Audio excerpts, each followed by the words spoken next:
こんにちは、ぴょんです。今回は人生で一度は泊まりたい感動の絶景宿6選と題し、お食事、接客、設備なども良い上に美しい景色が魅力の高級宿を6軒ご紹介いたします。皆様が今までに宿泊されて絶景に感動されたお宿もコメント欄でぜひ教えてください。それでは本編スタートです。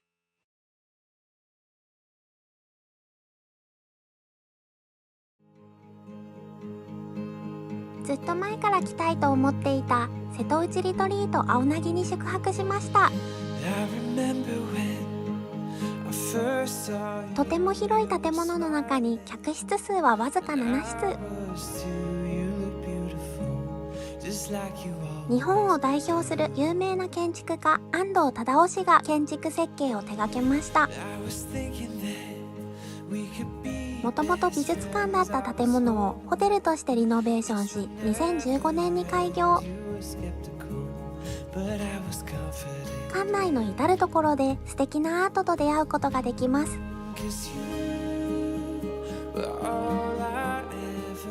書道家川辺理恵子さんの光の祝詞と古代から伝わる阿波の歌の歌詞がよく見るとびっしり書いてあります。川辺理恵子さんの作品は湯布院編でも登場しました。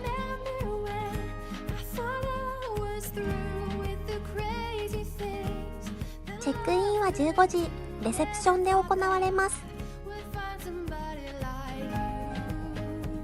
ガラス張りで天井も高く開放的な作りです。ウェルカムドリンクにスパークリングワインかみかんジュース、またはそれらを半分に割ってミモザをいただけます。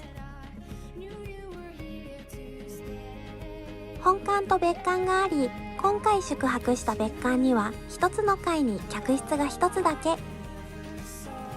エレベーターを降りた瞬間から自分たちだけの空間です。エレベーターの扉の目の前に玄関があります。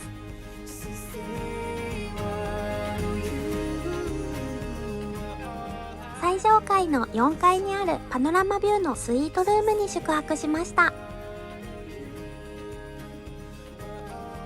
料金は最後に発表いたしますので、お部屋やお食事の内容、館内施設などから1泊いくらか予想しながらご覧くださいませ。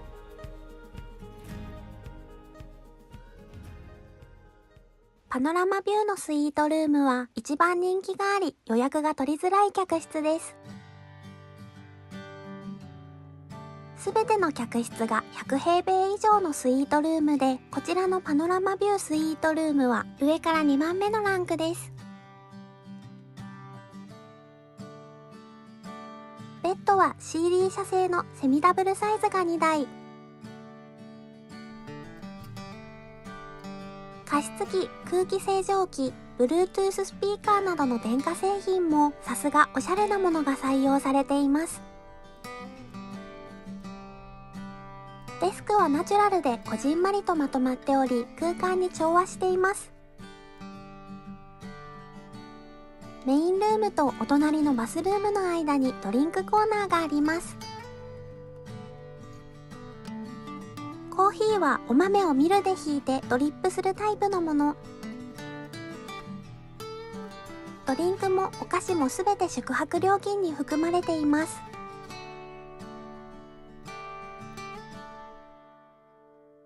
冷蔵庫の中身はこちらの内容です。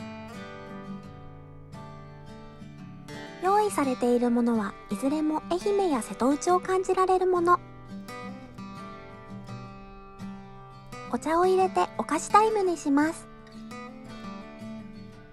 このお部屋は景色が良くてとってもおすすめです。お菓子も美味しくて癒されました。奥に進むとバスルームと洗面所です。洗面所も広々としていて、シンクはダブルです。MIMC というブランドのお化粧水、美容液、石鹸、美容液オイル。クレンジングはレセプションにお伺いしたら貸し出し品をお持ちいただけました。革のボックスに入っているのはドライヤーです。私のお気に入りのダイソン。引き出しの中にもアメニティが用意されています。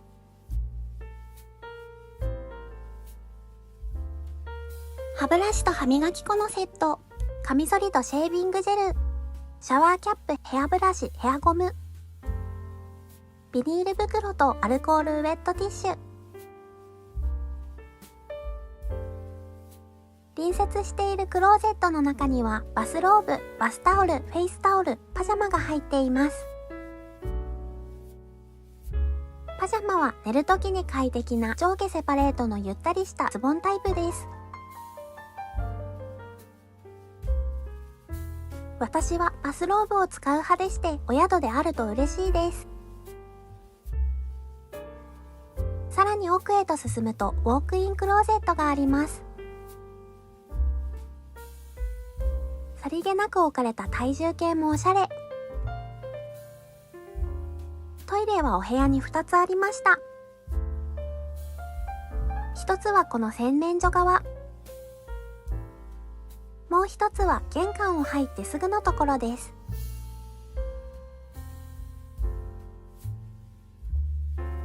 2つへとも TOTO のネオレストでした。ネオレストはスタイリッシュなデザインで素敵です。玄関にもクローゼットがありました。ちなみにお部屋のカーテンはスイッチをワンタッチするだけで自動で開け閉めすることができます。目の前がゴルフ場で眺望が開けているので気持ちが良いです。お待ちかねのバスルームのご紹介です。手前にシャワーブース、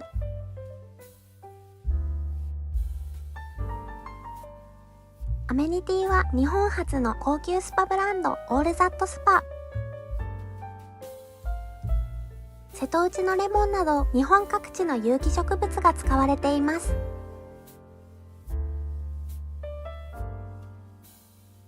このパノラマビュースイートルームのお風呂は半露天です。5種類のお部屋タイプのうち2番目と3番目のお部屋のみ半露天風呂がついています。泉質は非常に珍しい単純弱放射能冷光泉 pH8.2 の弱アルカリ性です。放射能と聞くと体に悪いのではと心配されるかもしれませんが、ごくわずかな放射線は細胞を活性化させ、むしろ健康に良いとされています。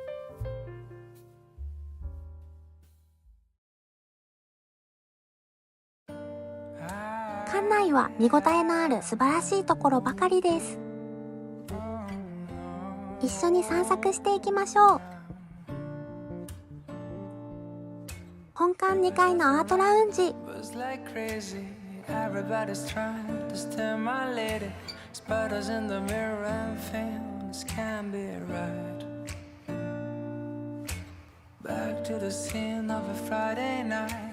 To a blessed collision, still frozen time.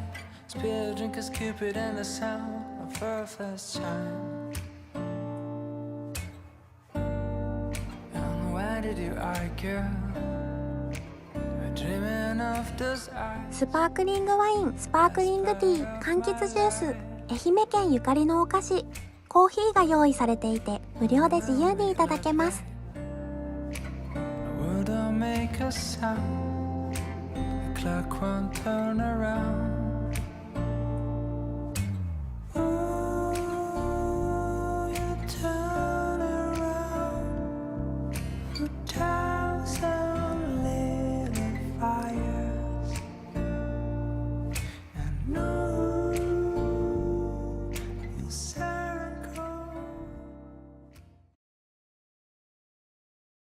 夜ご飯は本館のダイニングにて。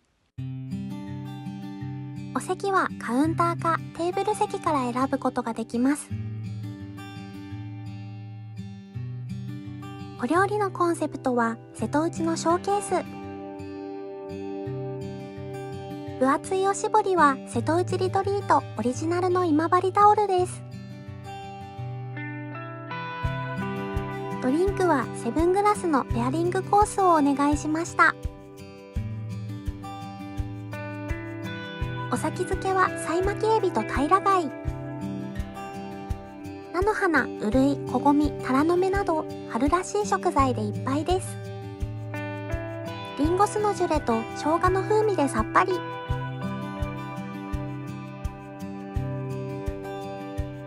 お次はハッスン。ハッスンとはその名の通り、一辺がハッスンの四角いお盆に海や山の旬の幸を盛り合わせた贅沢なお皿です。薄い豆のすり流し、アスパラのおひたし、ホタルイカとわけぎの酢味噌がけ、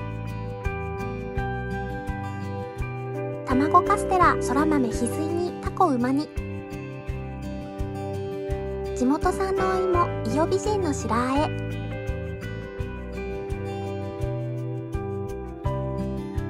瀬戸内の海底で熟成された珍しい焼酎です。ハマグリとタケノコのお椀、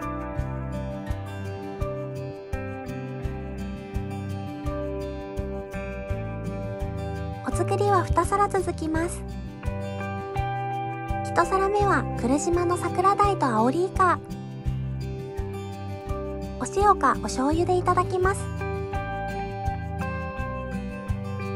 もう1皿のお作りは愛南産の初ガツオ。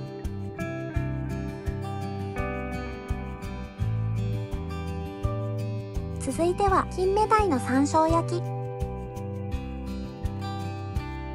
芽キャベツが春らしくて嬉しいです。ふわっと香る山椒がとても良い風味でした。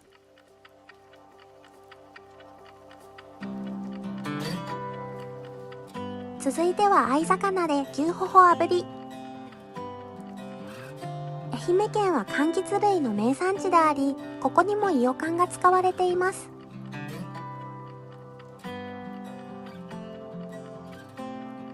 コースももう終盤。お肉料理の牛タン柔らか煮。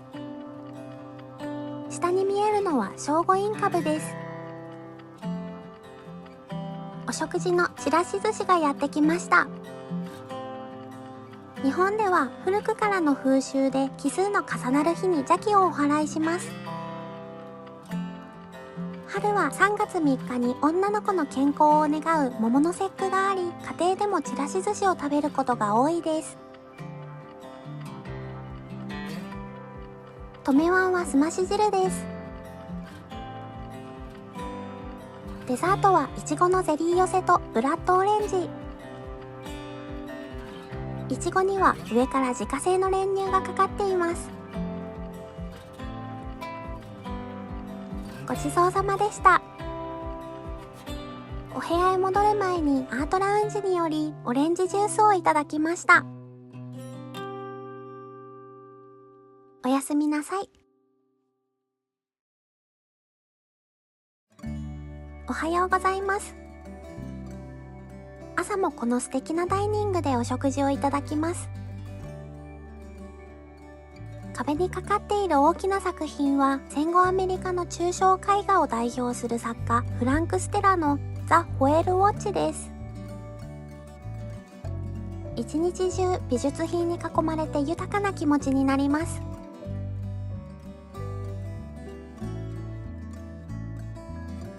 まずは温かいハーブティーからスタート。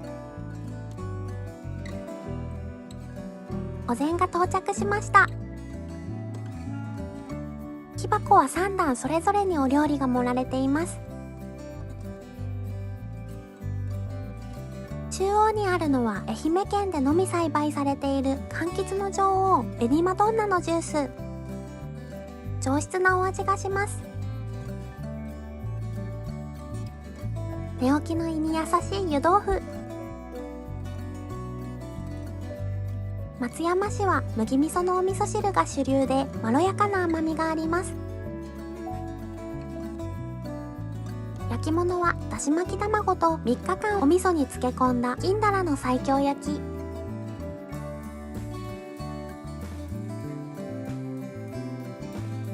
サラダと手前にはリンゴ酢を使った自家製のフレンチドレッシング。生湯葉のお刺身は土佐醤油とわさびで。ご飯は愛媛県産のコシヒカリです。じゃこ天、ちりめん山椒、鰹節のふりかけをご飯のお供に。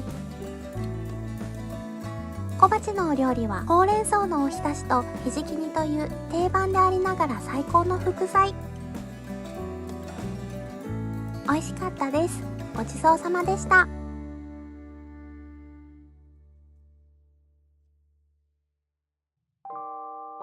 インフィニティプール以外にもう一つ室内のプールがあります。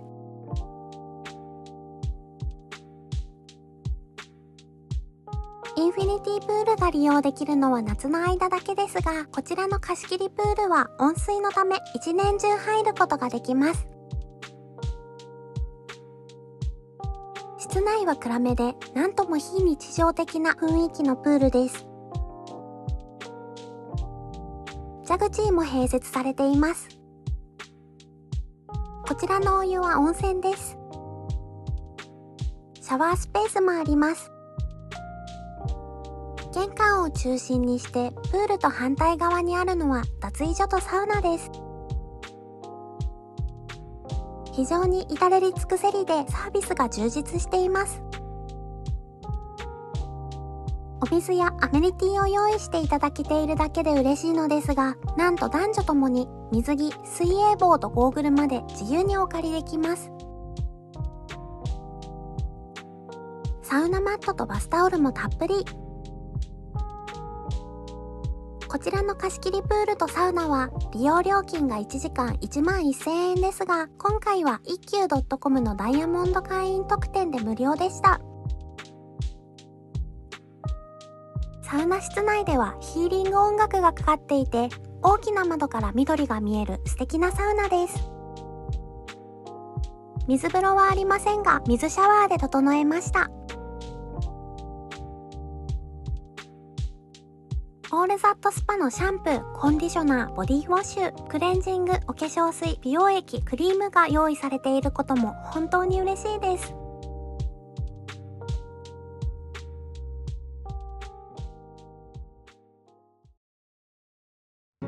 アクセスについてご案内いたします。瀬戸内リトリート青凪は日本の愛媛県松山市に位置しています。最寄りの松山空港までは東京羽田空港から約1時間30分。松山空港からホテルまでは車で45分ほどです。通常はタクシーで片道6000円以上かかるところですが、お宿にご手配をお願いすると優待料金3300円で乗せていただけます。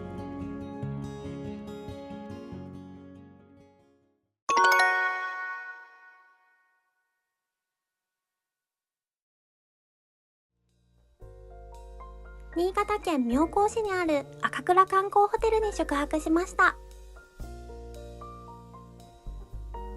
標高約1000メートルの場所に位置するラグジュアリーな山岳リゾートで、雄大な山々を目の前に開放的な大自然を楽しむことができます。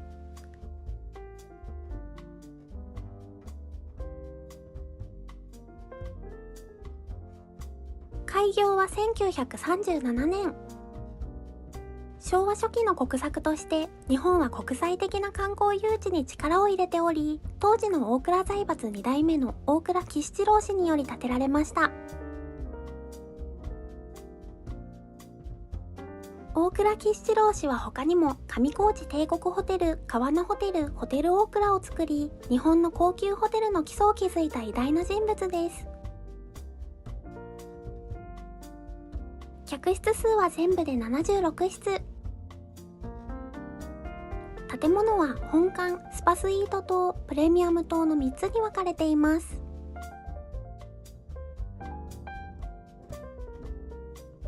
チェックインは15時。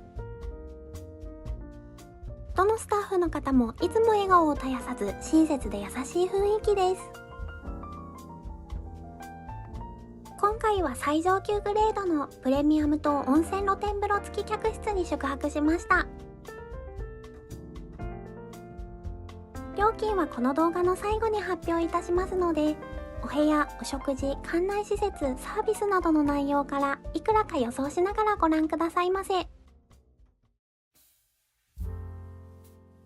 こちらのお部屋は定員2名の P2 というカテゴリーで、定員3名ですと P3、定員4名ですと P4 となっています。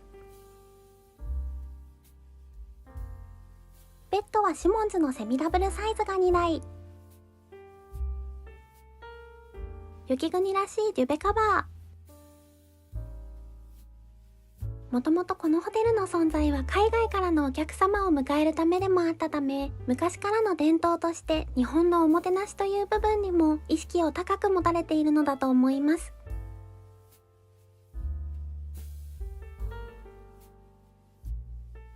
もちろんそれぞれの枕元にはコンセントと電気のスイッチがありました。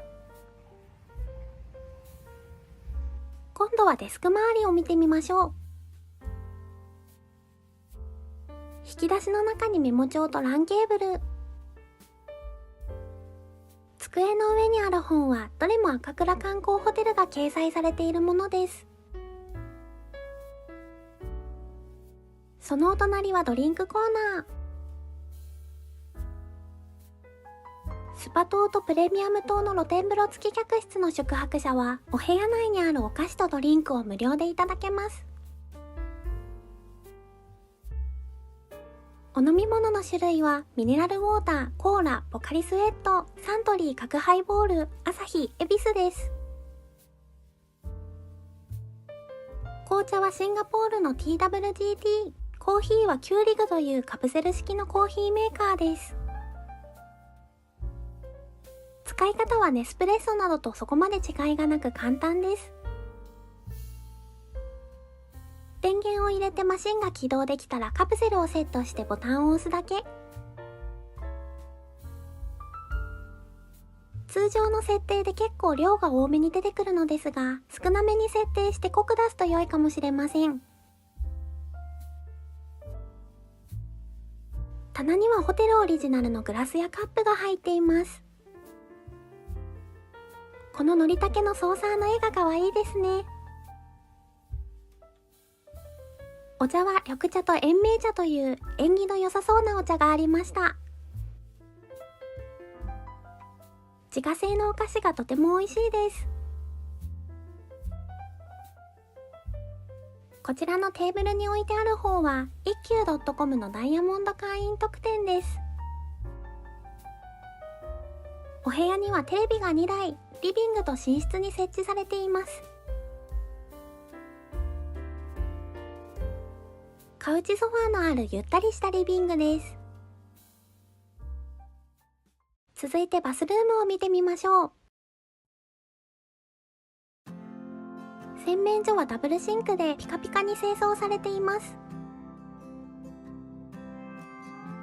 アメニティがたくさん置かれているところが嬉しいです。一つ一つご紹介いたします。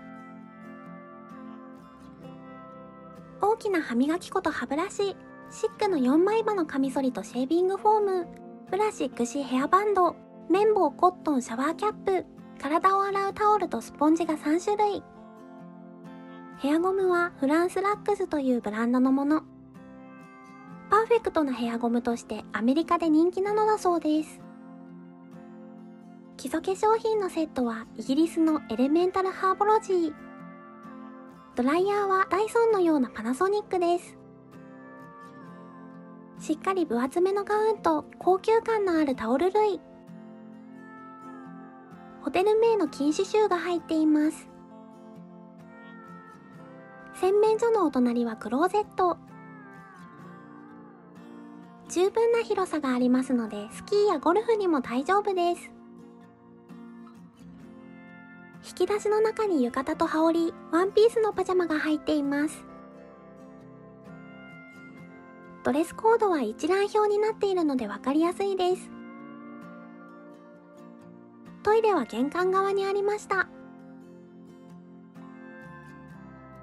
洗面所からテラスへ進むとシャワールームがあります。明るく清潔な空間です。シャンプー類はうっとりするアロマの香り。ホテル内にも入っているアーススパオリジナルのものです。それではお待たせいたしました。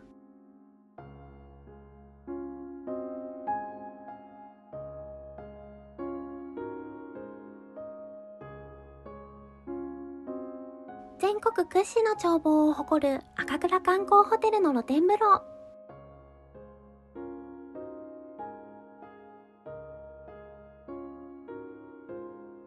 雲海は様々な気象条件が揃った時にだけ見ることができる幻想的な奇跡の絶景です。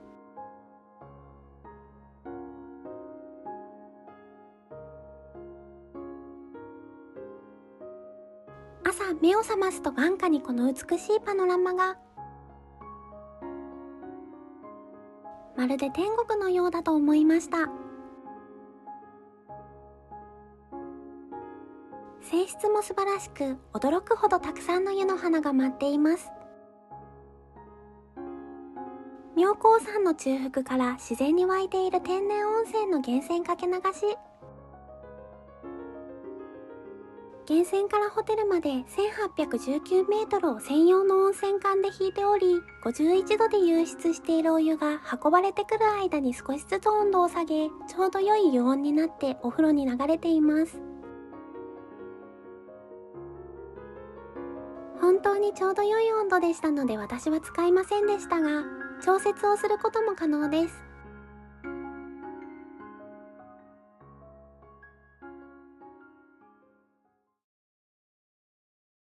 館内をご紹介いたします。まずは正面玄関から中へ進んですぐの場所にあるロビー。毎日14時から17時の間、無料でお飲み物のサービスが行われています。コーヒーとお茶類、ジュースやチーズ、さらにはアルコール類も振る舞われています。まるでタイムスリップしたかのようなレトロなバーカウンターでいただくこともできます。お酒は新潟県定の生ビール、ワイン、ホテルオリジナルカクテルが置かれていました。ロビーの上の階にはライブラリーがあります。クラシックで重厚感のある雰囲気です。ホテルゆかりの人物の本、妙高近辺の自然に関する本、近隣の美術館に関する本、この3つのテーマを中心に本が並んでいます。創業当時のパンフレットも飾られていました。まだ11月の下旬ですが、日ごとに雪が降り積もってゆきます。ホテルの歴史をもっと知りたい方は、ぜひギャラリーを訪れてみてください。1937年から現在までの貴重な資料を見ることができます。皇室の方々をはじめ、国内外の賓客や要人をもてなし、映画の舞台としても使用されたりなど、まさに憧れのホテルとして古くから知られています。連泊の際に本当にありがたいのがランドリー。家に帰って大量の洗濯物を見るとどっと疲れが出ますよね。ウィンタースポーツやゴルフの時にも役に立ちます。しかも洗濯機も乾燥機も利用無料でした。洗剤を購入する場合は1パック110円です。奥へと進んでいくとジムもありました。特特に雪の季節は気軽にお散歩などができないので、運動不足解消にジムを利用するのも手だと思います。お水やタオルはもちろんのこと、ランニングシューズまで用意されているのが嬉しいです。続いてご紹介するのは、お土産などが並んだホテルショップ。新潟県の地元の特産品やホテルオリジナルグッズが置かれています。特に人気なのはレトロで可愛らしいデザインのアイテム。創業当時のパンフレットや1950年代に使用されていたマッチ箱の絵が採用されています。今見ても洗練されていておしゃれだと感じました。ホテルメイドのお菓子やパンも定評があります。10時頃から順次焼き上がるパンは大人気で売り切れ必至です。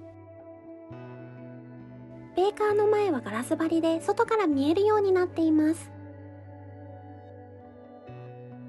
ケーキはお隣のカフェでいただけます。ドリンクの種類が豊富でココアとブレンドティーが美味しかったです。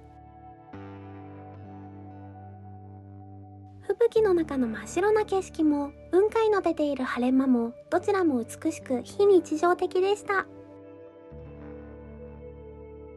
赤倉観光ホテルの景色といえばこの水盤テラスを思い浮かべられる方も多いのではないでしょうか。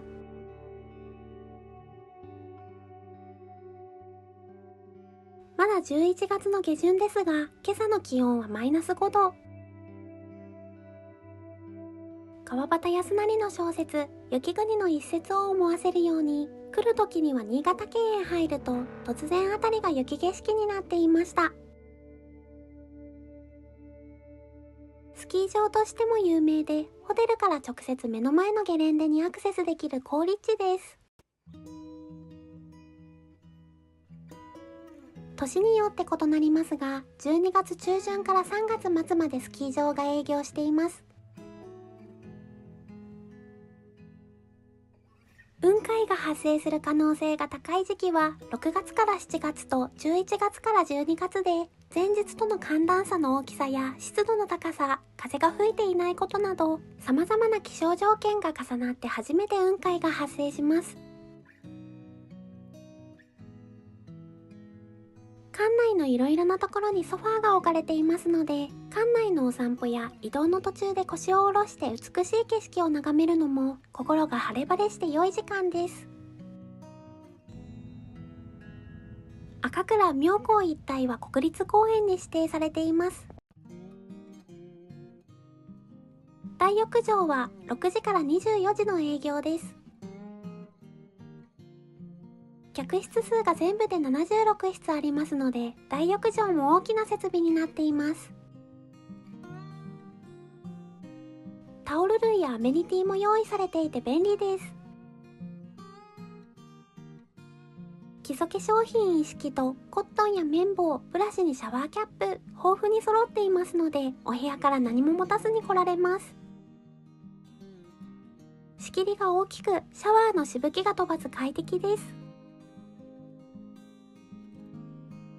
浴槽は大きな内湯と大きな露天風呂が一つずつあります。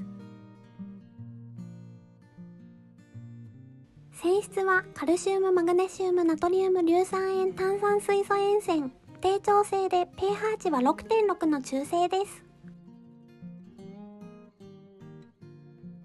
炭酸水素塩泉は不要な角質や毛穴の汚れを取り、硫酸塩泉はニキビや切り傷を鎮静すると言われています。そしてこのお湯はメタケイ酸がとてつもない数値で驚異的な保湿力が魅力です。サウナはミストとドライが一つずつあります。露天風呂が人気で、サウナは利用者が全然いらっしゃらず穴場でした。ドライサウナは温度が88度ほど。ガラス張りになっていて、お外の絶景を楽しめることが嬉しいです。なんとホテル内すべての水道から妙高山の綺麗な湧き水が出てきます。贅沢に水風呂までその妙高山の天然水で気持ちが良いです。お部屋からガウンを持参し、クラシック音楽がかかっている室内のソファーで整いました。大浴場のすぐ近くにあるスパは数々の受賞歴を持っており、ハイアットリージェンシー東京、カラクグループ、島観光ホテルなど有名ホテルでも採用されています。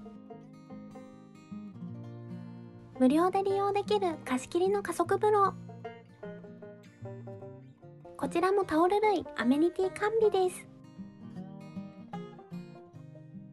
利用時間は50分間、加速風呂の前に置かれているタイムテーブルに名前を記入して予約する方式です。こちらのお湯も源泉かけ流し。シャワーブースは2つありますし、室内も広々です。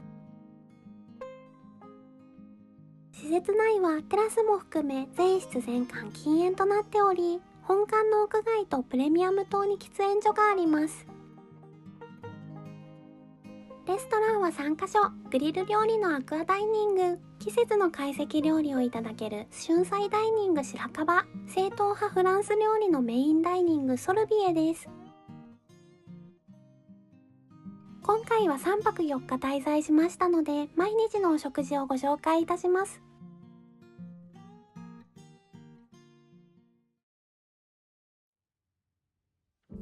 宿泊予約時にディナー付きのプランでの予約がおすすめです。ディナーなしのプランで予約して、当日にやっぱりディナーを追加ということは難しいようです。初日のディナーはメインダイニングのソルビエを予約していました。スタンダードコースがプランに含まれていて、スペシャルコースへのグレードアップやお料理の追加などは来店してから注文が可能です。今夜はスペシャルコースにしました。前菜はチコリとリンゴのサラダ仕立て。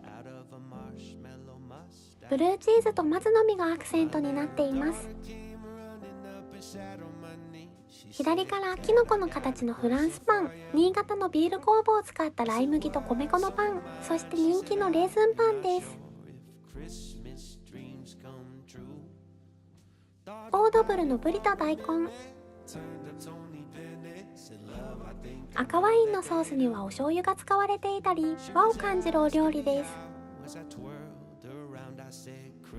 スープはホテル伝統のコンソメスープとキノコ風味のコンソメスープの2種類から選べました。器の中にあるティーバッグのようなものに乾燥したさまざまなキノコが入っています。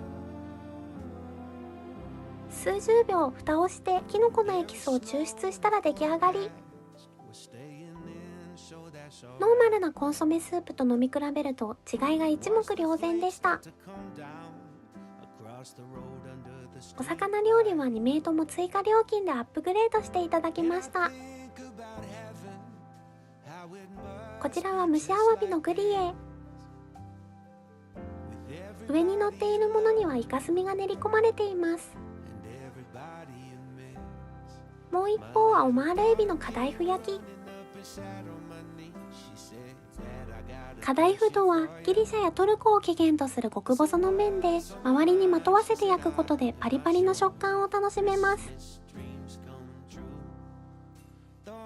メインディッシュは3種類ある中から選択しました。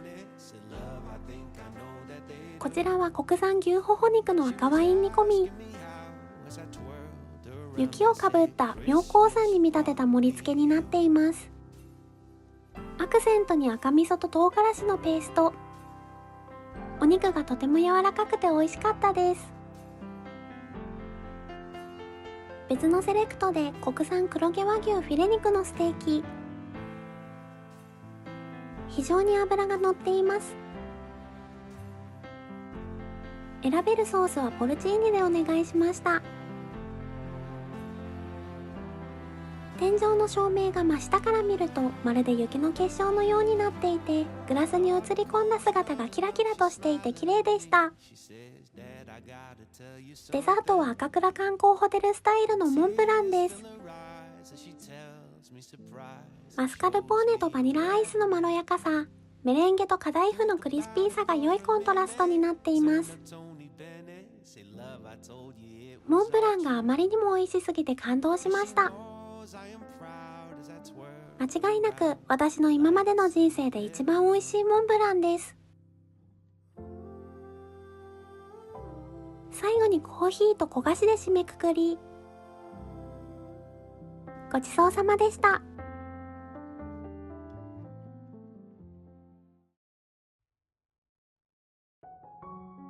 おはようございます。現在の時刻は午前6時40分。日の出前に早起きしました。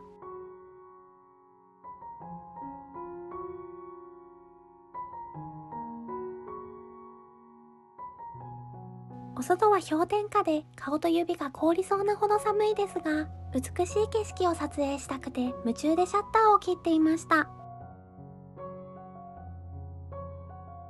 客室の露天風呂で温まってお腹が空いてきましたので、朝食会場へ向かいましょう。昨日まではなかったつららができ始めています。春菜ダイニング白樺が朝食会場です。営業時間は7時から9時30分最終入店、予約は不要です。新潟の美味しいものを集めた和洋食ブッフェ。常時70種類のお料理を楽しむことができます。近年朝食がより豪勢に量が多くなる傾向にありますが、ゲスト一人一人自分の好きなものを好きな量で取れるのがブッフェ方式の良いところですよね。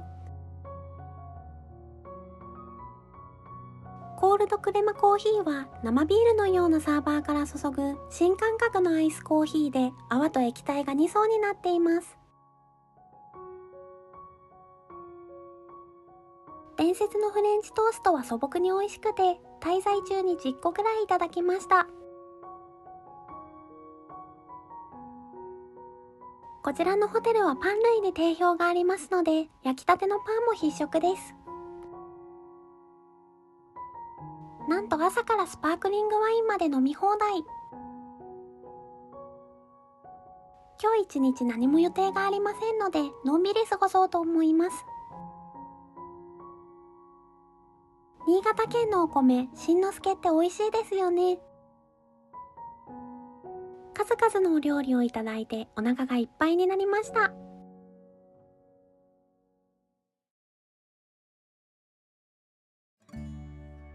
夜ご飯も朝と同じ春菜ダイニング白樺でいただきます。今夜はすき焼き懐石をお願いしました。まずはじめに先付けとして小鉢が2種類。こちらは銀杏豆腐にエビとほうれん草、旨だしゼリーがかかっています。もう一方は銀鮭の黒酢南蛮漬け。手前の細長いトマトは乙女の涙という甘い品種です。続いてお作りが到着しました。甘エビ、マグロ、タイ、ワラサの4種類。さてメインディッシュのすき焼きです。お肉は脂たっぷりの新潟和牛。レストランフロントどの部署のスタッフの方も全員笑顔で親切に気持ちよく接客してくださいます。卵は1人1個コースに含まれていて、追加は1個で121円です。日本は飛鳥時代から1871年まで肉食が公的に禁止されていたため、すき焼きの歴史も意外に浅く、全国に広まったのは関東大震災後のこと。具材によく染みた味が生卵をつけるとまろやかになり美味しいです。新潟のお米しんのすけとお味噌汁。新潟で一番古いお菓子と言われている銘菓ゆかり。金平糖のような星型のあられです。水菓子はルレクチェといちごにゆずわらび餅、安納芋のアイスクリームでした。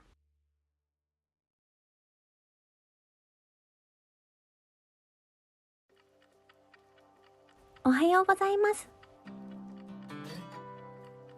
昨日から降り続いた雪で朝起きると白銀の世界。スキー場のオープンまでまだあと半月以上ありますが、もう余裕で滑れそうです。朝食をいただきに参りました。お席は自由に空いているところを選べます。ブッフェボードはこんな感じです。洋食から和食まで様々なお料理が用意されていますので、それぞれの年齢や食べ物の好みにかかわらず楽しむことができると思います。常にお料理が補充されて豊富な品揃えです。せっかくですのでパンをオーブントースターで温めてみます。外側はこんがりカリッと、中はふわふわで美味しいです。外はずっと雪が降り続いており、お部屋の温泉に入ったり、大浴場のサウナに入ったり、一日中のんびり過ごしました。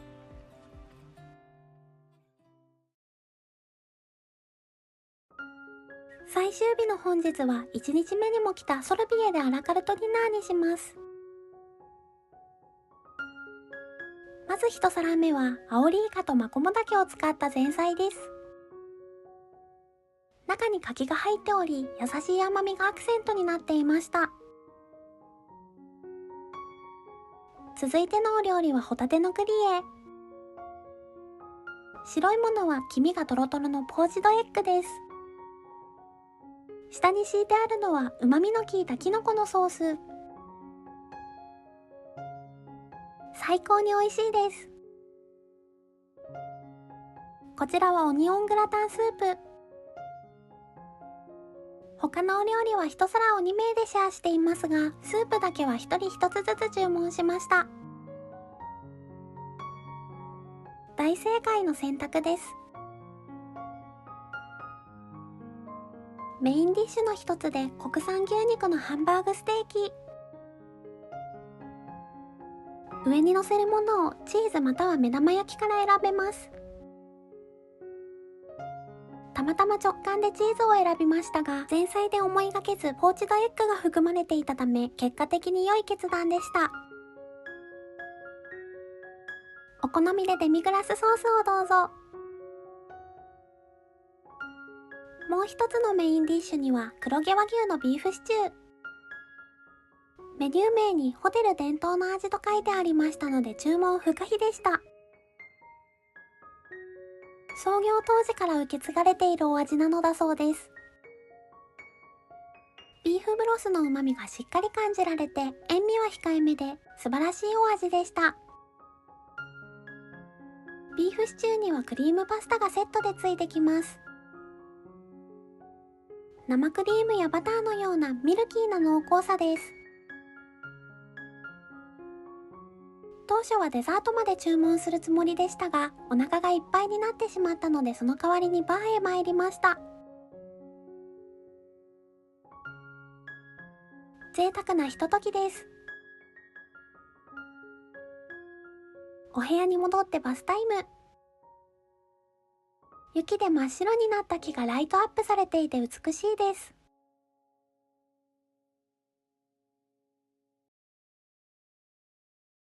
おはようございます。ただいまの時刻は6時10分。まだ日の出前です。遠くに雲海が出てきています。7時、山から日が昇りました。昨日の大雪が夜の間に止み、今日は綺麗に晴れました。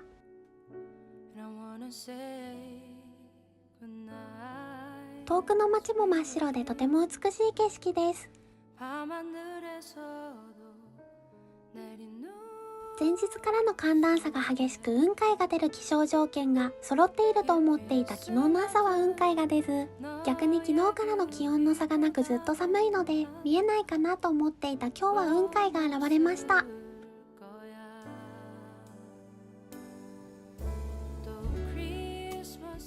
実は当初2泊3日だった予定を3泊4日に1日延泊したところでしたので、幸運に恵まれて本当に嬉しいです。とても寒いですが空気が澄んでいて気持ちよく、いつまででも景色を見ていられます。今朝の気温はマイナス5度です。本日は遅めの朝食で最終入店の9時30分にレストランへ参りました。茶がゆに塩昆布とフレンチトーストが私のお気に入り。朝食は早い時間より遅い時間の方が空いています。今朝はお腹があまり空いていなかったため控えめにしました。テイクアウト用のコーヒーカップがあるのが嬉しいです。さて、お部屋に戻って最後の入浴をします。チェックアウトは11時。ちなみに3300円で12時まで延長できるようです。まるで天空の城。すごい量の湯の花からわかるように、景色だけではなく泉質も最高です。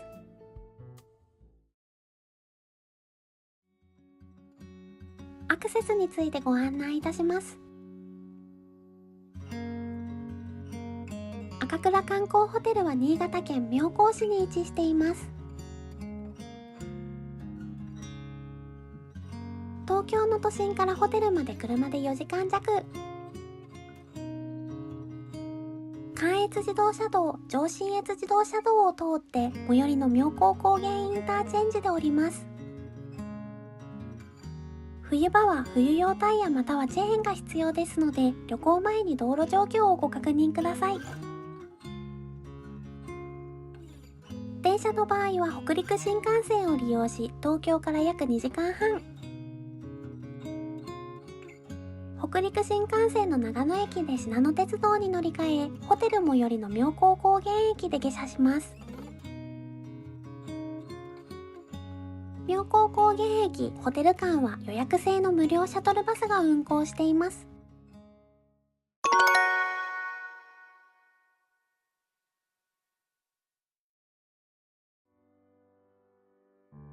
北海道にあるパークハイアットニセコ花園に宿泊しました。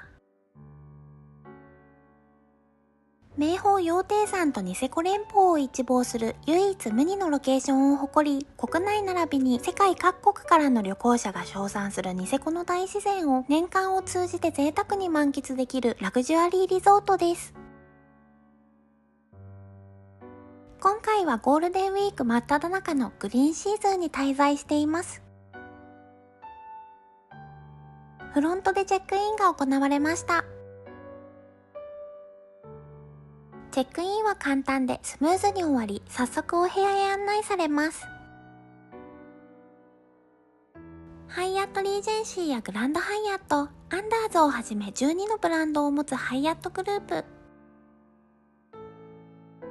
その中で最高峰の格付けがパークハイアットです。パークハイアットニセコ花園は日本で3軒目のパークハイアットとして2020年に開業しました。ホテル棟とレジデンス棟の2種類からなり、今回宿泊するのはレジデンス棟です。料金はこの動画の最後に発表いたしますので、お部屋やお食事、館内施設やサービスなどからいくらか予想しながらご覧くださいませ。玄関を入ってすぐ左側に洗面所があります。ガラスの壁の向こうはシャワーブースで、シャワーはハンドシャワーとレインシャワー2種類のタイプです。シャンプー類も用意されています。洗面所にある箱の中に入っているのはいろいろなアメニティです。ドライヤーはノビー。厚みのあるふわふわなタオル。後ろにはトイレがあります。一番初めにバスルームをご紹介するのは珍しいパターンでしたね。続いてはキッチンです。レジデンスの名の通り、居住用の設備が整っています。ドイツの家電メーカーミーレのオーブンと4つ口 IH コンロ。十分な容量のワインセラー。炊飯器、トースター、電気ケトル、お鍋などの調理機材まで揃っています。もちろん食器やグラス、カトラリーなどもありますので、何不自由なく快適に過ごすことができます。客室清掃の方がいらっしゃいますので、自分で食器を洗う必要はありませんが、洗いたい時のために洗剤なども用意されています。ビルトインの家電はスタイリッシュでおしゃれですね。冷蔵庫の中身とミニバーは有料です。ミネラルウォーターとスパークリングウォーター、牛乳は無料で追加の注文も可能です。ウェルカムアメニティとして、北海道のバームクーヘン、いちご、ピエールエルメのお菓子とミックスナッツをいただきました。コーヒーマシンはネスプレッソ、紅茶はシンガポールの TWGT です。向こう側の壁が扉になっているので開けてみましょう。一番右の扉の中には洗濯機と乾燥機が入っていました。洗剤も無料で使えます。アイロンとアイロン台もありますので、自宅と同じように過ごせます。お隣の扉の中にはセーフティーボックス。使い捨てスリッパとガウンが入っていました。ちなみに使い捨てではないスリッパもあり、こちらはレストラン以外のホテル館内で利用可能。使い捨てスリッパはお部屋の中専用です。お隣にはリビングルームが続いています。上品な色合いでインテリアがまとまっていて落ち着いた印象です。55インチの大きめなテレビ。窓側にも広々としたダイニングスペースがあります。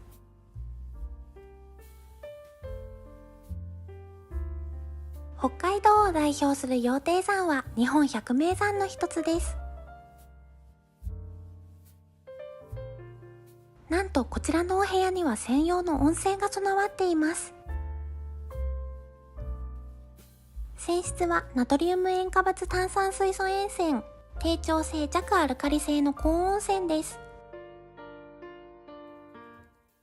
炭酸水素塩泉はお肌の不要な角質や毛穴の汚れを取り除いてくれる作用があります。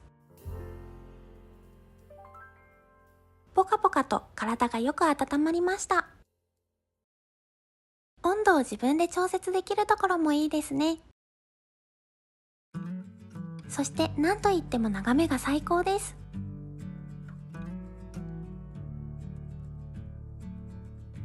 次にベッドルームへ参りましょう。ベッドはシモンズ社のキングサイズが1台。シモンズのベッドは固めの寝心地が特徴です。ベッドルーム側にもテレビがあります。奥へ進むとメインの広いバスルームです。洗面所は快適なダブルシンク。白とグレージュを基調にした清潔感のあるデザインです。引き出しの中にある箱にアメニティがたくさん入っています。コットン、綿棒、シャワーキャップ。櫛、歯ブラシ、カミソリは竹でできているため、環境に優しい上に丈夫な優れものです。ちなみにパッケージにもこだわりがあり、北海道でしか生育しないエゾマツの粉をすき込み作られたエゾマツクラフトが採用されています。他には爪やすり、マウスウォッシュ、イタリアの人気ブランドマービスの歯磨き粉、シェービングフォーム、アルコールワイプが入っています。お部屋に置いてあるもの以外にも数多くの無料アメニティと貸し出し品があり、私は石器製のクレンジングオイルとお化粧水、乳液、石鹸のスキンケアセットをいただきました。こちらにも先ほどと同じくノビーのドライヤー、スタイリッシュな体重計も用意されています。驚くことに鏡の中にテレビが埋め込まれていました。お風呂に浸かりながらテレビを見れます。シャワーはこちらも手持ちのシャワーとレインシャワー2種類切り替えられるタイプ。ガラス張りで開放感がありますし、ブラインドを下ろすこともできます。バスパウダー、体を洗うタオルとスポンジ。シャンプー類はニューヨークのル・ラボ、アメニティ史上最も好きな香りの一つでした。さらに奥には大きなウォークインクローゼット。サムへと反転は館内着としてレストラン以外で利用可能です。さらっとしていて着心地良好でした。有料のランドリーサービスもあります。こちらのクローゼットにも2つ目の金庫。お化粧室もお部屋の中に2カ所あります。トイレは TOTO のネオレストですっきりした見た目と高い性能が素晴らしいです。日本のトイレは圧倒的に世界一だと思います。撮影が一段落しましたので少し休憩です。コーヒーとバウムクーヘンをいただきます。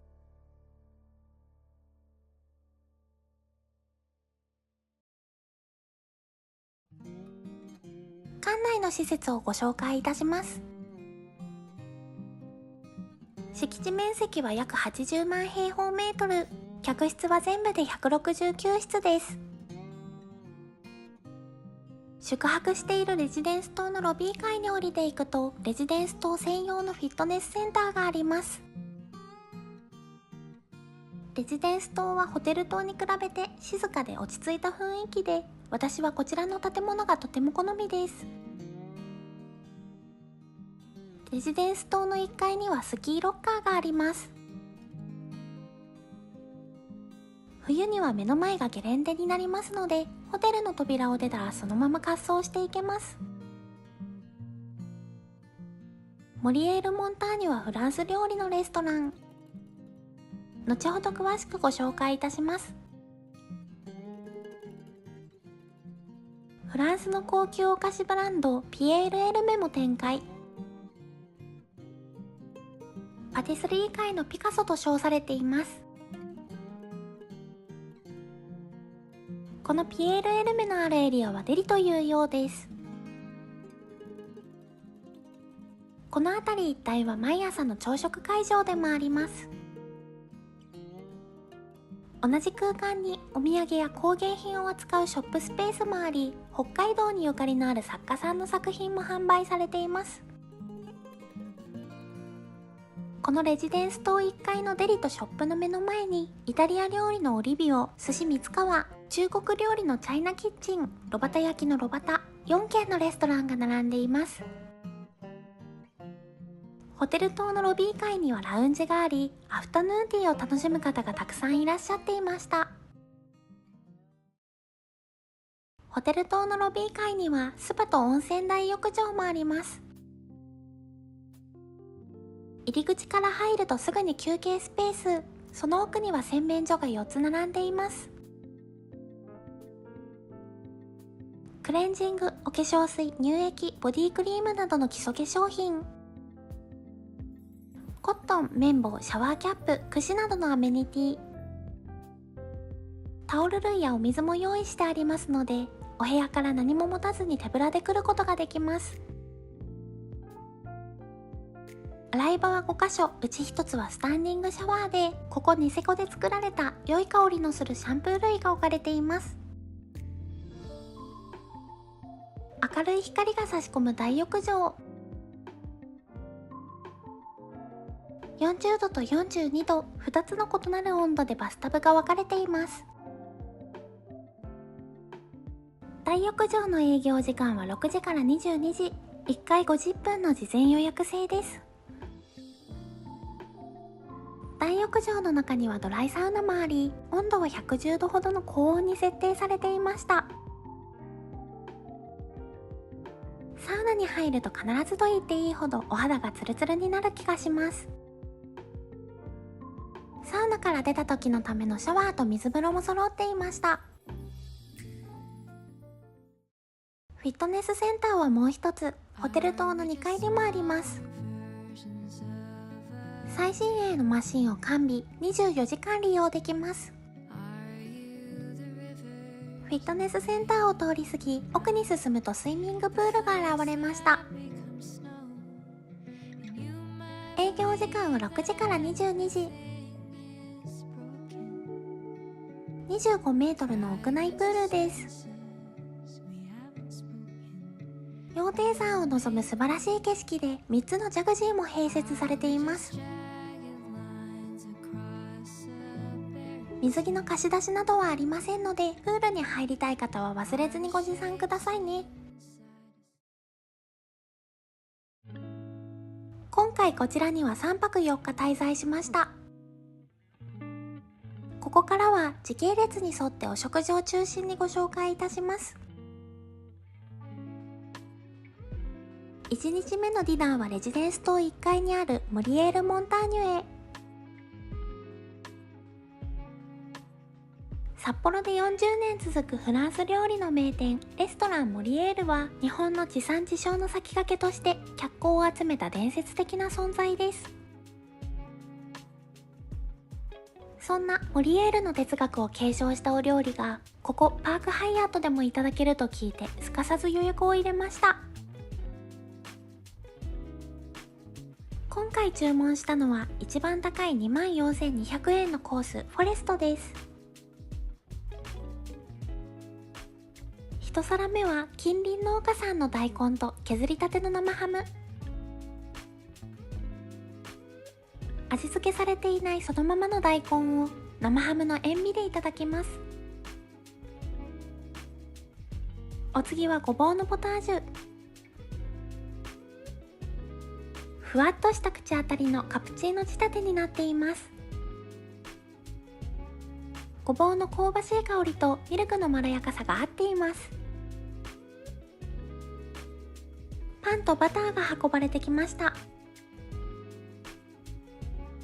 続いては彩り温野菜とじゃがいものニョッキ。15種類ほどのお野菜とハーブが贅沢に使われています。北海道は食材の宝庫で、お野菜、乳製品、魚介類、お肉、何もかも美味しいです。グラスワインは赤白2種類ずつ置かれていました。次のお料理はストーブのお鍋で炊かれたイカスミのリゾットとエゾアワビのソテーです。エゾアワビの周りやソースにもイカスミが使われています。ちなみにモリエール・モンターニュと寿司三川はホテル直営ではなく、テナントのレストランであるため、ホテル経由で予約ができず、自分で予約を手配する必要があります。お口直しに紅茶のソルベです。次のお肉料理に合わせてグラスの赤ワインをお願いしました。メインディッシュは十勝牛フィレ肉の炭火焼きです。炭火の良い香りが漂い食欲が促進されます。じゃがいものグラタンや付け合わせのお野菜も目の前で供されました。お肉の焼き加減はおすすめのミディアムレアで、お肉もお野菜も美味しかったです。メインディッシュの後は北海道産のチーズが来ました。ラクレット、ウォッシュチーズ、ブルーチーズの3種類です。北海道産の蜂蜜とライ麦パンとともにいただきます。最後のデザートも目の前で仕上げが行われます。練乳のように甘みと旨みが凝縮されたミルクアイスクリームと焼きいちごの熱々ソースです。いちごの旬は晩冬から春のイメージがありますが、北海道では4月から7月ぐらいだとお聞きしました。ゴールデンウィークの今はまだいちごのシーズンが始まったばかりということです。こちらはいちごのテリーヌ。ココナッツが入ったシャリシャリの食感でとても美味しかったです。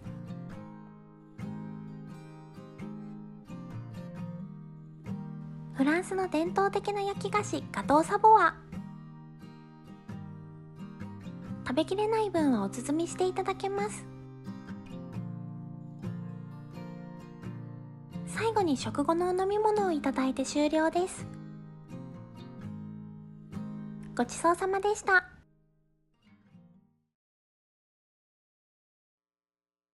おはようございます。本日もお天気が良く、すがすがしい気候です。このお部屋に洗濯機があることが本当にありがたいです。朝食に行っている間に洗濯物を回しておきましょう。私は家の洗濯機がミーレだったことがあるので使い方を知っていたのですが、初見では分かりづらいですよね。でも全ての家電の使用法が QR コードから見れるようになっていますのでご安心ください。朝食会場に参りました。本日案内されたお席はチャイナキッチンの窓側です。お料理はブッフェ方式ですので早速取りに行きましょう。コーヒー、紅茶やフルーツジュースなどはテーブルでの注文です。様々なお料理をいただきましたのでご紹介してまいります。朝とは思えないくらいの食欲です。エッグベネディクトは注文してから作ってくださいます。中の具はサーモンかハムの選択肢があり、私はサーモンを選びました。切ってみてびっくり、黄身が薄いお色です。北海道名物の新鮮な魚介類を自分で盛り合わせて豪華な海鮮丼を作ることもできます。ピエール・エルメのパンやケーキも食べ放題です。先ほどのエッグステーションでオムレツも注文してみました。日替わりのポタージュスープ。本日は人参です。グルテンフリーのパンコーナーもありました。厳選された一等級のユーズル大豆のみで作られたすごい納豆。ごちそうさまでした。お部屋に戻ってくると洗濯物がちょうど仕上がった頃で、なんて快適なのでしょうか。その後も温泉に入ったりぼーっとしながら平和な午後を過ごしました。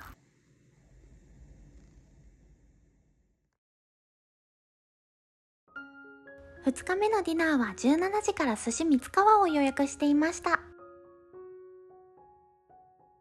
お願いしたのは2種類あるうちの上のコースです。まずはじめに塩釜のマグロ。ちょうど良い脂の乗り加減です。北海道鴨江内のウニ。初夏の味覚純菜と三杯酢のゼリーでさっぱりいただきます。まだまだ前半はおつまみが続きます。ホタルイカ、白エビ、ニシンのガリ巻き、嬉しい3種盛り合わせです。串に刺さって出てきたのは八角と小餅昆布の田楽。プチプチとした小餅昆布とふわっとした八角の食感のコントラストが際立ちます。お次は毛ガニです。カニ酢につけると相性が良くて美味しいです。ここからは握りです。こちらはヤリイカ。包丁目が細かく入っていてねっとりとした口どけ。次にボタンエビ。甘みと旨みが凝縮されたエビの中で特に高価な種類の一つ。続いて金目鯛。皮は炙ってあります。北海道名物のホッキ貝。大好きな貝の一つです。脂の乗ったトロ。滑らかな食感です。お寿司の代表選手小肌。酢やお塩の加減にそのお店のカラーが出ますね。赤身の漬け。とろっとした舌触りで酢飯とよく合います。身がしっとりと柔らかいサワラ。じゅわっと脂が広がるのどぐろ。さすが北海道、旬ではなくてもイクラの皮が薄くて味も美味しいです。ふわふわの煮穴子はお塩と柚子の味付けで供されます。今度は軍艦でウニ。パリッとした海苔がいいですね。続いての手巻き寿司は中にトロとネギが入っています。上質なネギトロですね。曲は甘く柔らかいカステラのようなプリンのような卵焼きです。何個でも食べられそうです。青さのりのお椀が来てお食事はここで終了です。追加でまだ出ていないネタをお願いしました。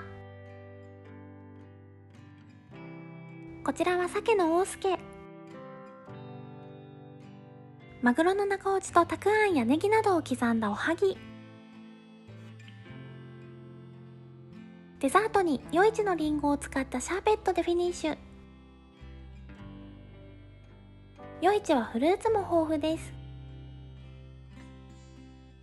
5月上旬の北海道はもうすでに日が長く、ディナーが終わった19時頃でもまだお外が明るかったです。お部屋に戻る途中、ホテル内のピエールエルメでおやつを買っていきました。ピスタチオのスコーンとヘーゼルナッツ、チョコレートでコーティングされたマドレーヌです。デカフェのコーヒーと一緒にいただきました。それではおやすみなさい。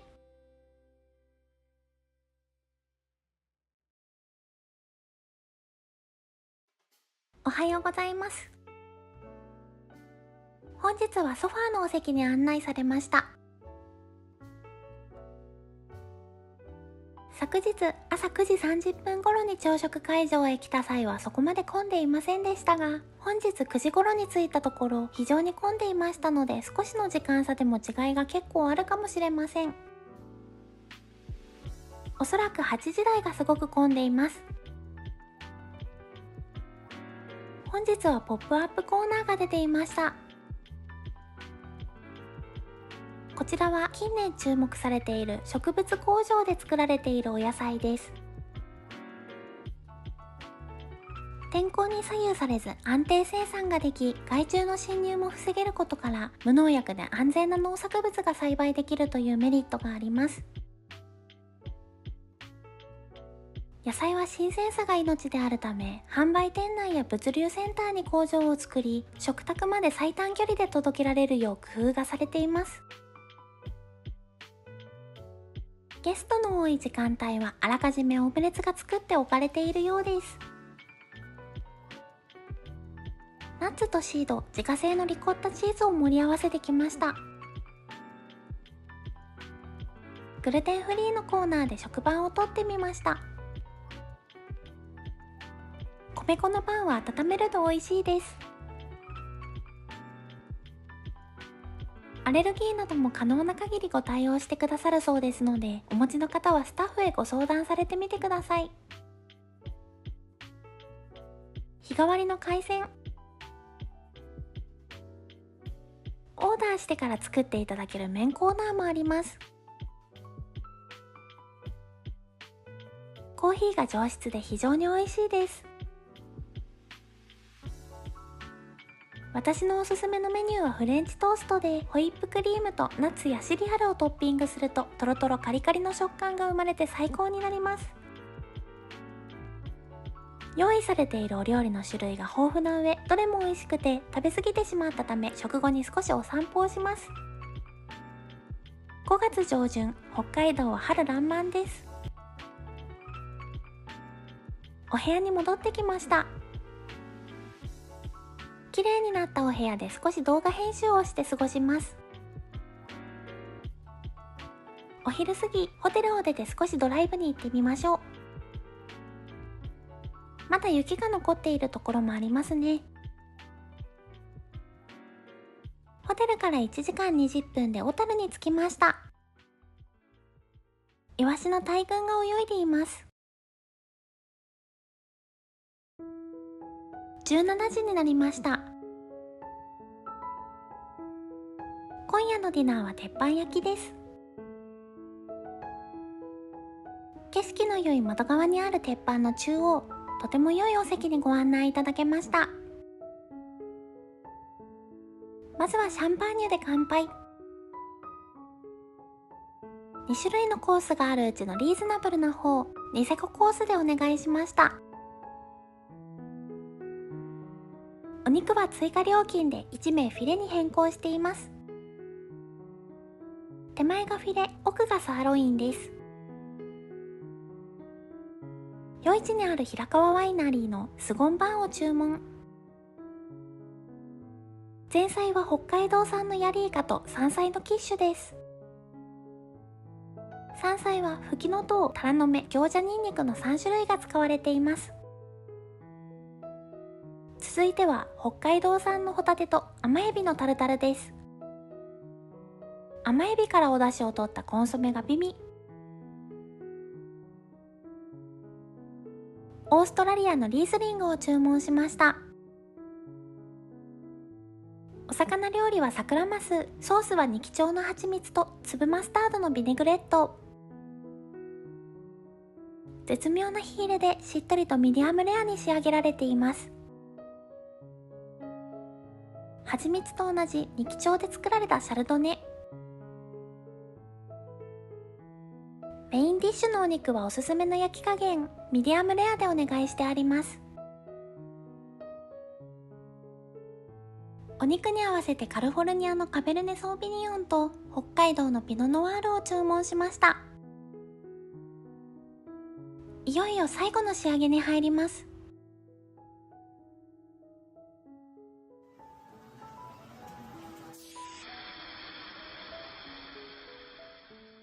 メインディッシュの白老牛のフィレです。梅と玉ねぎ、サンドライトマトのサルサ、粒胡椒と噴火湾のお塩、淡雪、香ばしく焼き上げた和牛のジュ。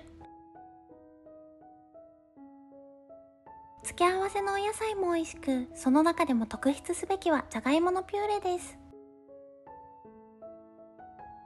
くっちゃんじゃが540というこの地域の名物じゃがいもで540日雪室で熟成されることによりでんぷんが糖化して味わいに甘みとコクがもたらされます。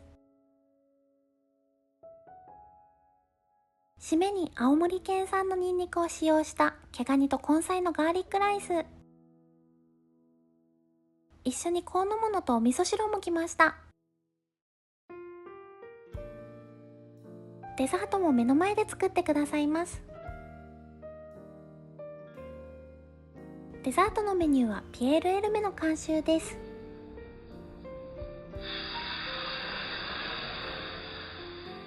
ピスタチオのクレープと旬のいちご。出来たてで熱々のクレープとアイスクリームの組み合わせが嬉しいです。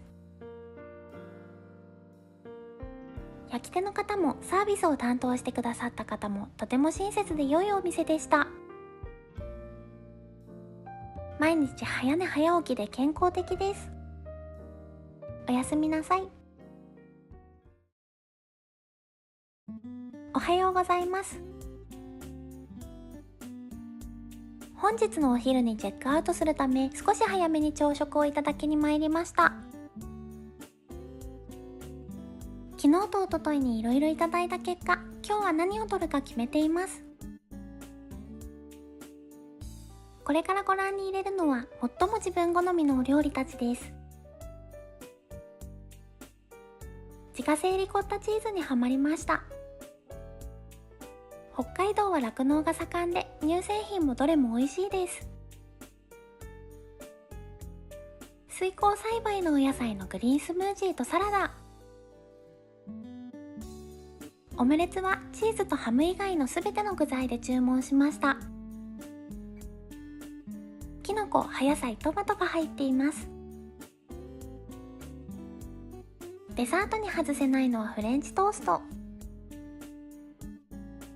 ホイップクリームをのせてかぼちゃの種とシリアルをかけています。シリアルとかぼちゃの種のカリカリ食感がトロトロのフレンチトーストと相性抜群でおすすめのアレンジです。ごちそうさまでした。アクセスについてご案内いたします。パークハイアットニセコは北海道の西部阿武田郡倶知安町に位置しています。東京から札幌まで飛行機で約1時間半。札幌新千歳空港からホテルまでは車で約2時間です。今回は空港でレンタカーをしました。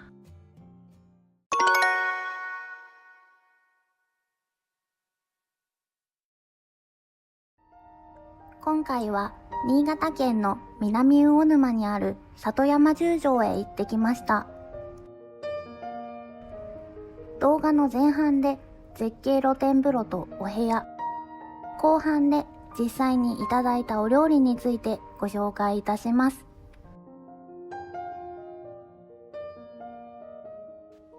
里山十条には2種類の大浴場があります。こちらは名だたる温泉を抑えて何度も雑誌やラジオの特集で日本第1位に輝いています。まるで美容液のようにツルツルヌルヌルするような泉質で美肌の湯、美人の湯と言われています。息を飲むほどの絶景と静かな自然の中で何も考えずに贅沢な時間を過ごすことができました。15時から翌日の10時まで自由に入浴することができ、22時に男性と女性が入れ替わるので、宿泊中に大浴場2種類とも楽しむことができます。部屋数が少ないことから、他のお客様とお会いすることがほとんどありませんでした。どちらの大浴場も景色が美しく、広くゆったりした作りになっているので、のんびりとできてとても良かったです。里山十条にはお部屋が12部屋あり、それぞれコンセプトの違うおしゃれなデザイナーズルームになっています。過剰なサービスなどはなく、自宅で過ごすようにゆっくりとくつろげます。家具なども一つ一つこだわりが感じられました。お部屋についている露天風呂は大浴場とはまた違った良さがあります。降り積もった雪を見ながら読書をしたり、うたた寝をしたり、飲み物を飲んだり、出たり入ったりを繰り返したり、思い思いの時間を堪能できることでしょう。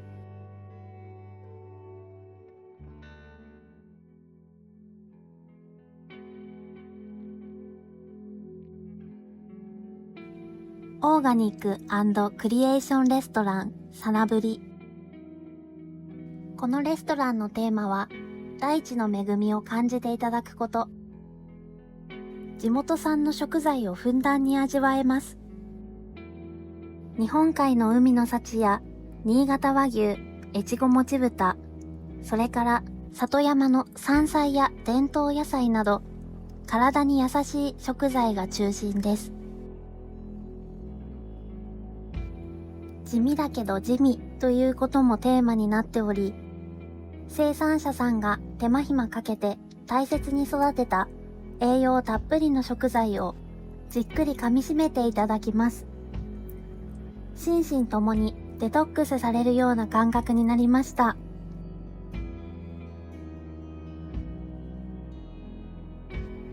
自然派のお料理でお出汁と天然調味料、取れたてのお野菜、魚沼産のコシヒカリ、山から流れる湧き水、それらすべてのものが合わさって、さなぶりならではの優しいハーモニーが生まれます。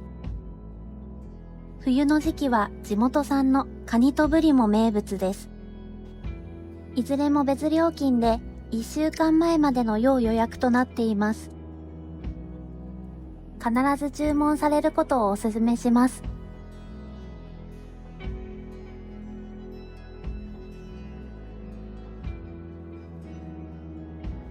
事前の予約でお食事のみの利用も可能です。東京駅からたったの1時間40分で到着しますので、例えば今の季節ならウィンタースポーツや温泉を楽しんだ後、夜ご飯だけいただいて日帰りで帰るなどというプランも可能です。とはいえ、夕食の内容は毎日変えていただけますので、ゆっくり時間をとってできれば2、3泊連泊されることをお勧めします。日常の喧騒から離れて、ぜひ里山十条へ癒されに行かれてみてください。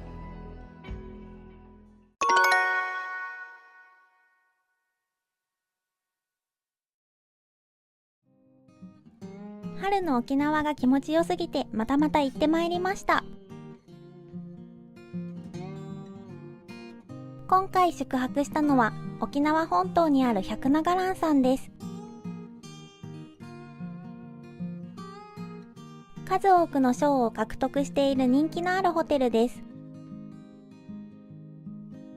まずはじめにお部屋をご案内します。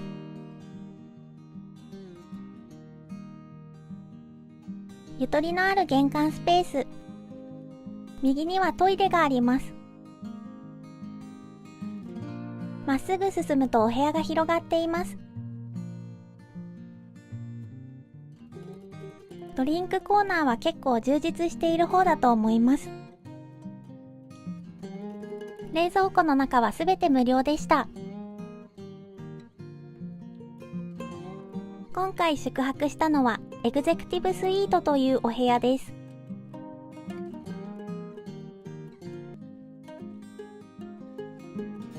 ベッドはセミダブルサイズが2台です。このエグゼクティブスイートが一番人気のお部屋だとホテルの方がおっしゃっていました。アオサノリが旬なので春の海は浅瀬が緑色です。ベランダが2カ所もあり、綺麗な景色が眺められてよかったです。こちら側のベッドの前にリビングスペースがあります。ウェルカムスイーツはチンスコーでした。ちなみにこの南城市は昭和市の出身地で歴史の深い地域です。テレビは必要なければ日常から離れてリラックスできるようスライド式の隠し扉の中に。こちらがメインのバルコニーです。海の目の前にそびえ立っているようなホテルのため、少し高めの位置で全室海に面した見晴らしの良い作りになっています。海側から見るとこのような建物です。続いてバスルームをご案内いたします。すごく明るくて気持ちがいいですよね。お風呂はこのお部屋の中で特に好きなところです。アメニティはタイのパンピューリというブランドです。華やかなジャスミンのとってもいい香りで万人から好かれる香りだと思います。クレンジングやスキンケア用品もお願いしたら持ってきていただけました。そしてこちらが私の一押しのバスルームです。ガラス張りになっていて目の前に水色の海が広がっています。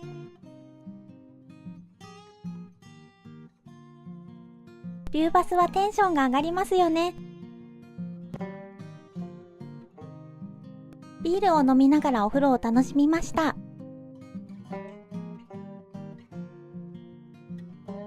この後は夜ご飯をいただきにレストランへ向かいます。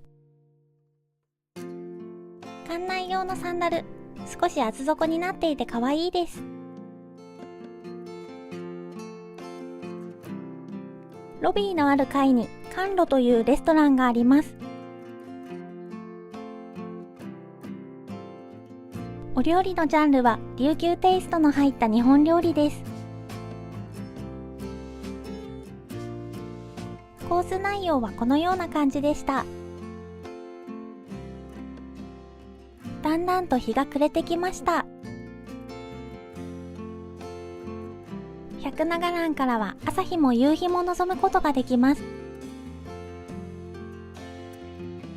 まず先付けは左が鴨とナスで右側が豆腐用です。前菜は色とりどりのお料理が盛られ見た目が楽しいです。お作りは地元のものを中心に。次は温かいお料理です。ジーマミーがポタージュになっています。こちらはバーニャカウダです。ソースが美味しかったのとお野菜をたっぷりいただけるのが嬉しいです。メインディッシュは沖縄県産の和牛ヒレ肉。ご飯は白米か赤米から選べます。中身汁の中身とは内臓のことです。デザートはちょこちょこっと6種類ありました。美味しかったです。ごちそうさまでした。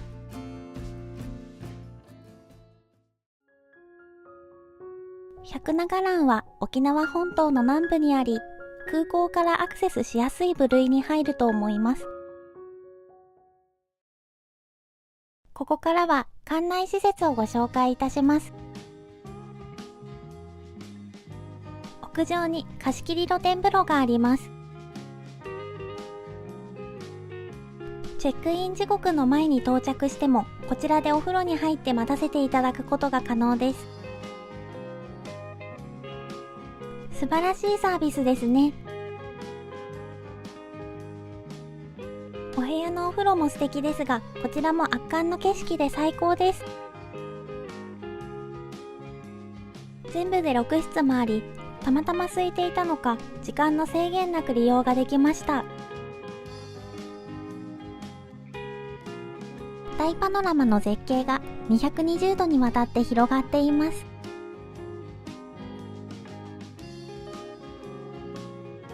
独立した一部屋になっていて、トイレやお座敷、リネン類やお水のご用意など十分に整っています。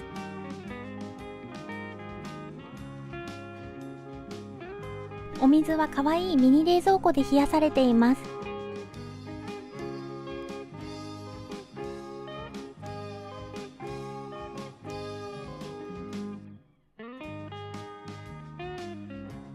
中庭には立派なガジュマルの木が鎮座しています。木を囲むように上の階にはカフェもあり、宿泊ではなくても利用できます。海に面しているので、もちろんビーチへもすぐに出られます。沖縄の海水浴シーズンはとても長く、3月末には海開きをするので、もうだいぶ水温も暖かくなってきていることと思います。10月中旬頃までは普通に泳げるそうです。この辺りは遠浅で岩っぽいので、あまり泳ぐという感じではないかもしれませんが、磯遊びはできそうです。泳ぎたいときは徒歩圏内のミーバルビーチという白砂のとても綺麗なビーチがあります。それではホテルへ戻ります。図書室には琉球の文化や歴史の本がずらりと並んでいます。コーヒーやお茶も用意されています。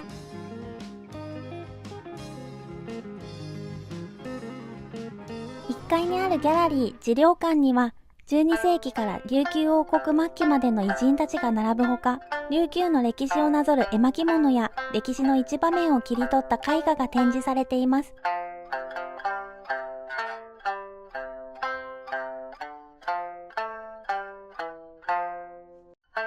ここからは朝ごはんをご紹介いたします。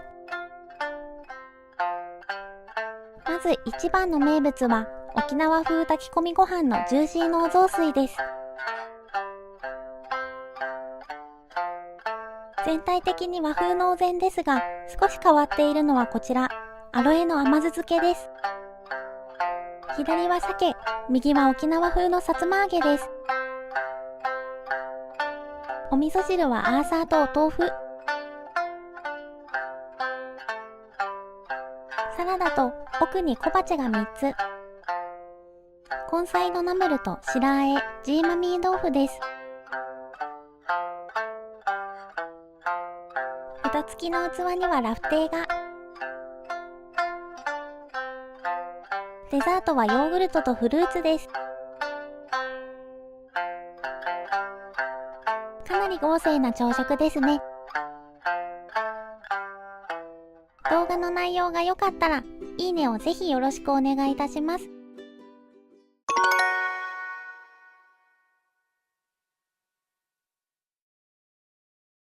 山梨県にある河口湖の夫婦さんに行ってきました。こちらは以前からよく予約状況を確認していましたが、とても人気のお宿で32室のお部屋数がありながら予約が取りづらいです。確かに実際に宿泊してみてとても素敵なお宿でした。人気の秘密を皆様にお見せしてまいりますね。皆様が動画を長く再生してくださると視聴時間のパーセンテージが高くなり、非常に励みになります。ぜひ最後までご覧いただけましたら嬉しいです。河口湖は山梨県の南側に位置しています。この場所は富士山を真正面に望め、河口湖の中で一番良い立地です。紅葉の見頃は11月上旬から11月下旬。ウェルカムドリンクで一息ついたら、ロビーではチェックインの手続きをせず、すぐにお部屋へご案内してくださいました。ロビーやレストランのある棟と宿泊棟は別の建物になっています。エレベーターで4階建ての4階に到着です。お部屋は6段階にランクが分かれているうちの下から3番目、真ん中くらいの価格帯、梢プレシャススイートに宿泊しました。料金は最後に発表いたしますので、1泊いくらか予想しながらご覧くださいませ。ベッドはシモンズ社と加藤プレジャーグループの共同開発3プレジャーダブルサイズが2台です。梢プレシャススイートは最上階で富士山と河口湖を望める絶景のお部屋。ロビーなども含めナチュラルテイストな雰囲気です。冷蔵庫とミニバーを見てみましょう。コーヒーマシンはなくドリップバッグのタイプです。焼き菓子は近くの洋菓子店アーベントさんのもの。丸い木札がかかっているものは有料です。冷蔵庫には無料のものがミネラルウォーター、ビール、ピーチジュース、炭酸水、ウェルカムフルーツも冷やしてくださっていました。木や石など自然のものが多く使われていて落ち着いたインテリア。同じランクのお部屋でも家具やファブリックが1部屋ずつ全て異なっています。リピートしてお気に入りのお部屋を見つけるのも楽しそうですね。次はバスルームを見てみましょう。白い大理石の清潔感ある洗面所。アメニティの多くは引き出しの中に入っています。ドライヤーはダイソン。消耗品も十分なセットです。木のぬくもりが感じられて優しい雰囲気。夫婦さんのアメニティは本当に良い香りがします。ここ河口湖ではグリーンフォレストの香り。お風呂でも楽しめるように持ち運びのできるテレビが置いてあります。シャワールームはシンプルでコンパクトにまとまっています。そして河口湖と森林の綺麗な空気とともにマイナスイオンがたっぷりと漂う露天風呂です。富士山から流れてくる風を感じながらこの地の恵みの湯に浸かればたちまち心も体も癒されます。富士山の溶岩が敷かれた天然温泉。泉質はナトリウムカルシウム硫酸塩泉。低調性のアルカリ性です。ちなみにこちらはお化粧室。富士山を感じられる場所はここにもありました。館内を散策してみましょう。宿泊棟の同じ建物を下に降りていくと大浴場があります。営業時間は15時から24時、翌朝6時から11時です。アメニティも揃っていますので何も持たずに来ることができます。ダイヤルロック式のロッカーを完備。大浴場は内湯のみです。女性用はミストサウナ、男性用はロウリュサウナがあります。女湯には水風呂と外気浴スペースはありませんでした。夫婦さんはサービスが充実していて、お風呂上がりのアイスキャンディーやビールなども無料でいただけます。ロビーからテラスへ出ると清々しい森林の空気をより味わえます。テラスのもう一つ下の階はガーデンになっていて、朝もお昼間も夕方も夜も全ての時間帯で素敵な表情でした。夜になるとライトアップされてファイヤーピットが点火されます。炎の揺らめきをぼーっと眺めて日頃の疲れをリフレッシュ。この日の夜は気温が氷点下でしたが、ここにいるとお外でも暖かかったです。夜のロビーもまた素敵な空間。たくさんのキャンドルが灯され幻想的なムードです。随所に植物が置いてあったり、インテリアの材質が木と石で統一されているので、室内にいても自然の癒しを存分に感じられました。ロビーラウンジの奥はバーになっています。営業時間は17時から23時ラストオーダー。レストランのディナーよりもバーの方が早く始まり遅く終わるので、食前でも食後でも楽しめますね。カウンターはかつてこの地に生えていた欅の一枚板でできています。居心地の良いソファー席も多くありました。フロントのすぐ横にはお土産屋さんが併設されています。特製の調味料やお菓子、おしゃれな雑貨や作家さんの作品、お部屋に置いてあったアメニティやお部屋でいい香りがしていた敷地内から出土した石を使ったストーンディフューザーなど、ここでしか出会えないものが数多くありました。このお土産屋さん、スーベニールは24時間ご対応していただけます。それでは旅の楽しみ、お食事をご紹介いたします。夜ご飯も朝ご飯も日本料理のレストラン山の葉で供されます。懐石料理と河口湖を掛け合わせたお料理。地元産を中心とした季節の食材をこちらならではの調理法、薪や溶岩を使って仕上げられます。まず1皿目はカブの薪火焼きです。とろりとした里芋や香ばしい香りの焼きナス、柿の木茸などのキノコが一緒に入っています。柚子の香りがするとお懐石らしさがぐっと感じられますよね。お椀はお出汁がカニの薄くずひっかじ立て、椀種はみょうがしんじょう、脂が乗っていました。お次は海の幸と山の幸が鮮やかに盛られたお料理です。サンマの炙りとセロリに梅風味のポン酢ジュレ、蓋付きの器はフォアグラの玉地蒸し。これとても美味しかったです。パリパリの衣の中に甘い栗のペーストとその中にチーズ、銀杏とムカゴ、秋ですね。鴨の香味焼きと赤こんにゃく、名水の地山梨県が誇る富士の介の握り、キングサーモンを父に、ニジマスを母に持つお魚です。お作りは3種類。昆布でお出汁を取った梅風味のポン酢、お醤油、本マグロと上に乗っているのはお海苔の入った寄せ醤油、アオリイカ、ヒラメとエンガワ、富士桜ポークのおかき焼き、お肉はロース部分です。